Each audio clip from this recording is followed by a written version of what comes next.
Gold, trusted gold buyers. మీరు తాకట్టు పెట్టిన బంగారాన్ని విడిపించి ఈ రోజు ఉన్న మార్కెట్ ధరకు కొనబడను.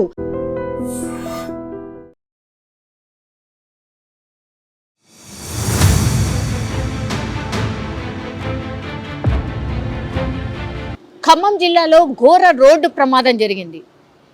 ఈ ప్రమాదం కూడా ఈ స్కూల్ బస్సెస్ ఏవైతే ఉంటాయో ఆ స్కూల్ బస్సే ఏకంగా పంట పొలాల్లో పల్టీ కొట్టింది, అది కూడా విద్యార్థులతో సహా. ఒక్కసారి మీరు ఇమాజిన్ చేసుకోండి, ఆ బస్సులో ఉండాల్సిన కెపాసిటీ ఎంత ఉంటుంది? జనరల్లీ అయితే 50 మందో లేకపోతే 60 మందో కూర్చోగలుగుతారేమో పిల్లలు కాబట్టి, మేబీ. అందులో ఏకంగా 107 మందిని ఒకే బస్సులో పిల్లల్ని కుక్కి మరీ తీసుకెళ్తున్నారంటే ఆ స్కూల్ యాజమాన్యాన్ని ఏమనాలి, లేదంటే ఈ బస్సు డ్రైవర్ ఎవరైతే ఉన్నారో అతన్ని ఏమనాలి? పోనీ డ్రైవర్ని మినహాయిద్దాం, డ్రైవరు స్కూల్ యాజమాన్యం చెప్పినట్టు ఆయనకి జీతం ఇస్తారు కాబట్టి వింటుండు అనుకుందాం. మరి స్కూల్ యాజమాన్యం ఏం చూస్తోంది? ఇప్పుడు ఈ డ్రైవర్ ఎవరైతే ఉన్నారో ఏకంగా మద్యం తాగి మరీ ఈ స్కూల్ పిల్లల్ని ఇంట్లో డ్రాప్ చేయడానికి తీసుకుపోతుండట. ఎంత దారుణం అంటే ఇప్పుడు ఈ ఘటనలో పాపము 20 నుంచి 30 మందికి పిల్లలకి, చిన్న చిన్న పిల్లలకి గాయాలు. ఎట్లాంటి గాయాలైనాయి? కాళ్ళు చేతులు విరిగిపోయినాయి, కొంతమందికి అయితే నడుము అంటే స్పైన్ విరిగిపోయింది, స్పైన్ మీద గాయాలయ్యాయట. చిన్న పిల్లలు చిన్న దెబ్బ తాకితేనే అంటే తల్లడిల్లిపోతుంటారు తల్లిదండ్రులు.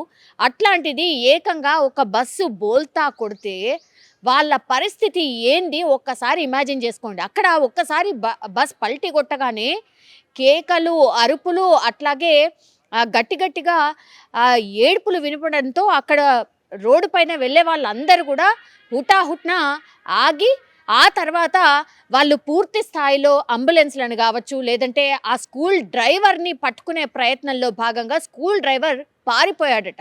మద్యం మత్తులో ఉన్న స్కూల్ డ్రైవర్ ఎవరైతే ఉన్నాడో అతను స్కూల్ బస్ డ్రైవ్ చేస్తాడు, తర్వాత అది పల్టీ కొడుతుంది, తర్వాత ఆయన పారిపోతాడు కూడా. ఒకసారి ఈ ఇన్సిడెంట్ చూసిన వాళ్ళందరూ కూడా ఇది వివేకానంద స్కూల్కి సంబంధించిన ఒక ప్రైవేట్ స్కూల్కి సంబంధించిన బస్. ఇప్పుడు యాజమాన్యాన్ని ఏమనాలి? 107 మందిని ఒక్క బస్సులో కుక్కి పంపిస్తున్నారు అని అంటే స్కూల్ బస్ ఫీజు పేరెంట్స్ కడతలేరా? మరి ఫ్రీగా ఏమైనా బస్ ప్రొవైడ్ చేస్తారా? ఆ పరిస్థితి ఉందా? మరి పేరెంట్స్ అయినా అసలు ఒక బస్సులో ఎంతమందిని ఎక్కిస్తున్నారు క్వశ్చన్ చేసిన పరిస్థితి ఉందా? ఫీజులు కట్టడం, ప్రైవేట్ వాళ్ళ దానికి అప్పగించడమే లిటరల్లీ వాళ్ళ పిల్లల్ని. తర్వాత ఏం జరుగుతుంది ఏంటి అనేది ఎవరైనా పట్టించుకుంటున్నారా? ఇప్పుడు పట్టించుకోవట్లేదు అనే దానికి బెస్ట్ ఉదాహరణ ఇది అనుకోవచ్చు. ఇట్లాంటి ఎన్ని స్కూల్ బస్సులో ఇది బోల్తాబడి పిల్లలకు గాయాలైంది కాబట్టి ఈ విషయం బయటకు వచ్చింది, కానీ ఎన్ని చోట్ల ఇట్లాంటి ఘటనలు జరుగుతున్నాయో ఆర్ ఎన్ని చోట్ల ఇట్లా పిల్లల్ని కుక్కి ఒక బస్సులో కుక్కి పంపిస్తున్నారో మనం ఇమాజిన్ కూడా చేసుకోలేం. చిన్న చిన్న పిల్లలు పాపము, వాళ్ళు ఏం తప్పు చేశారని ఇట్లా బలైపోవాలి? వాళ్ళు ఏం తప్పు చేశారు అని ఇప్పుడు గాయాల పాలై హాస్పిటల్లో ట్రీట్మెంట్ తీసుకోవాలి. ఇప్పుడు వ్యవస్థ ఎట్లా మారాలి? పేరెంట్స్ అసలు క్వశ్చన్ చేయడమే మానేసినందుకే ఈ ఘటన జరిగింది. నిజంగా చెప్పాలంటే లిటరల్లీ పేరెంట్స్ తప్పే ఇందులో. యాజమాన్యం ఏమున్నది, రోజు పోయేలాగానే పోతుండ్రు అని అనుకుంటారు. మద్యం మత్తులో డ్రైవర్ ఉన్నాడు అని అసలు ఎవరైనా కనిపెట్టినరా? మద్యం మత్తులో డ్రైవ్ చేసినందుకు ఇప్పుడు పిల్లలు ఒకవేళ ప్రాణాలు కోల్పోయి ఉంటే ఇప్పుడు ఇంత పెద్ద గాయాలైనాయి, వాళ్ళ ఫ్యూచర్ ఏంటి? వీటన్నిటికీ ఆన్సరబుల్ ఎవరు? ఇవన్నీ కూడా పేరెంట్స్ పాపం అక్కడికి వచ్చిన తర్వాత ఒక్కొక్క పిల్లగాడిని చేతిలో తీసుకొని వాళ్ళు ఎంత భయపడిపోయి ఏడుస్తుంటే వాళ్ళని ఓదార్చలేక వాళ్ళ పేరెంట్స్ పరిస్థితి అత్యంత దారుణం. కానీ ఈ మిస్టేక్కి కారణం కూడా పేరెంట్సే. ఈ వ్యవస్థ మారినప్పుడు, ఈ వ్యవస్థని క్వశ్చన్ చేసినప్పుడే ఇదంతా కూడా మారుతుంది. లేదంటే మాత్రం ఇంకా ఎంతమంది ఇట్లాంటి స్కూల్ పిల్లలు లేకపోతే కాలేజ్ పిల్లలు ఇట్లా బలైపోవాలో అసలు మనం ఇమాజిన్ కూడా చేసుకోలేం. ఇప్పుడు ఖమ్మం జిల్లాలో అత్యంత ఘోరమైనటువంటి రోడ్డు ప్రమాదం జరిగిన తర్వాత ఇప్పుడు హుటాహుట్న ఆర్టీ అధికారులు, ఇక మిగతా అధికారులు, గవర్నమెంట్ వ్యవస్థ అంతా కూడా కదులుతుంది. ఓ 3-4 రోజుల పాటు కొంచెం హడావిడి చేస్తారు, ఆ తర్వాత నథింగ్. సేమ్ అదే పరిస్థితి ఉంటుంది. సో ఒక్కసారి ఎవరైతే తన పిల్లల్ని ఎట్లా పోతున్నారు ఏంది అని తెలుసుకోకుండా ఇగో ఆ గుంపులో గోవిందంలే మా పిల్లలు అందరితో పాటు అనుకుంటే మాత్రం ఇట్లాంటి సంఘటనలు జరిగినప్పుడు మాత్రం ఎవరికి కష్టం ఆర్ ఎవరికి నష్టం? ఆబ్వియస్లీ పేరెంట్స్కి. సో ఇది ఒక్కసారి ఆలోచించి పేరెంట్స్ మేల్కుంటే కానీ ఇట్లాంటి వ్యవస్థలు మారే అవకాశం అయితే ఉండట్లేదు. నిజంగానే ఖమ్మం జిల్లాలో ఇంకా నయం, ఆ పిల్లలు అదృష్టవంతులు, తల్లిదండ్రులు కూడా అదృష్టవంతులే అనుకోవాలి. ఎందుకంటే గాయాల పాలైన పరిస్థితే ఉంది, కానీ అక్కడ ఎవరికి కూడా చనిపోలేదు. నిజంగా అత్యంత బాధాకరం. కానీ అందులో కొంచెం బెటర్ ఏంటంటే ఎవరి ప్రాణాలు కూడా పాపం పోలేదు. ఇది కొంత ఊరటనిచ్చే అంశం అని చెప్పుకోవచ్చు. ఏంటంటే బస్సు స్టార్ట్ అయ్యేటప్పుడు బండి స్టార్ట్ అవ్వదు. అసలు స్టార్ట్ అవ్వకపోతే ఎక్సలేటర్ మంచి బయటకు వచ్చిన తర్వాత బండి స్టార్ట్ పొద్దున కూడా అట్లా అయిపోతుంది.